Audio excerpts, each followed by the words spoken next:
एक दफ़ो हज़रत अली इब्न अबी तालिब के हज़रत उमर चयो, तव्हां घणो पाण करीम सल्लल्लाहु अलैहि वसल्लम वटि हूंदा आहियो, उन करे तव्हां खां 3 सवाल कयां थो, उन्हनि जा जवाब मालूम हुजनि त ॿुधायो। हज़रत अलीअ फरमायो, कहिड़ा सवाल आहिनि?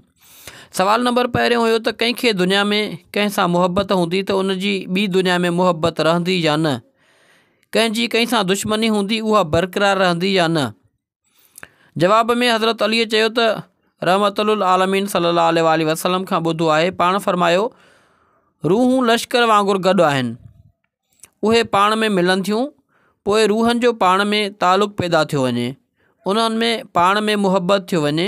जंहिंजी दुनिया में अजनबियत रहंदी, उन्हनि जी आख़िरत में बि अजनबियत रहंदी। सवाल नंबर 2 हुयो त माण्हू ॻाल्हि कंदे का ॻाल्हि भुलिजी वञे थो, वरी उनखे ओचितो उहा ॻाल्हि यादि अची वेंदी आहे, उनजो छा सबबु आहे?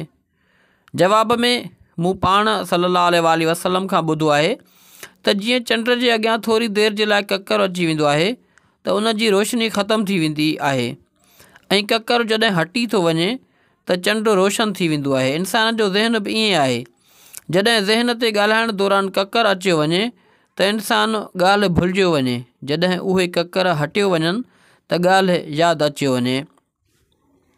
सवाल नंबर 3 हुयो त इंसान ख़्वाबु ॾिसंदो आहे त को ख़्वाबु सचो थी वेंदो आहे ऐं को ख़्वाबु कूड़ो थींदो आहे, ईअं छो आहे? हज़रत अली अलैहिस्सलाम जवाबु ॾिनो त मूं पाण करीम सल्लल्लाहु अलैहि वसल्लम खां ॿुधो आहे त अल्लाह ताला जो फ़रमान आहे त अल्लाह मौत जे वक़्त बि रूहूं कब्ज़ करे थो ऐं सुम्हण वक़्तु निंड में बि रूहूं उन जे कब्ज़े में आहिनि। उन्हनि रूहनि जंहिंजे मौत जो वक़्तु अची चुको आहे, उन्हनि खे पाण वटि रोके थो, बाक़ी खे निंड खां पोइ आज़ादु करे थो। उहे रूहूं जेके नेक आहिनि, उहे जेके शयूं आसमान में ॾिसनि थियूं, उन्हनि मां कुझु ॻाल्हियूं उन्हनि खे यादि रहिजियो वञनि, उहे ख़्वाब सचा थियो वञनि। जेके रूहूं वापसि मोटण महिल शैतान जे कब्ज़े में अची वञनि, उन्हनि खे उहे कूड़ियूं ॻाल्हियूं यादि कराए थो, उहे ख़्वाब कूड़ा थियो वञनि।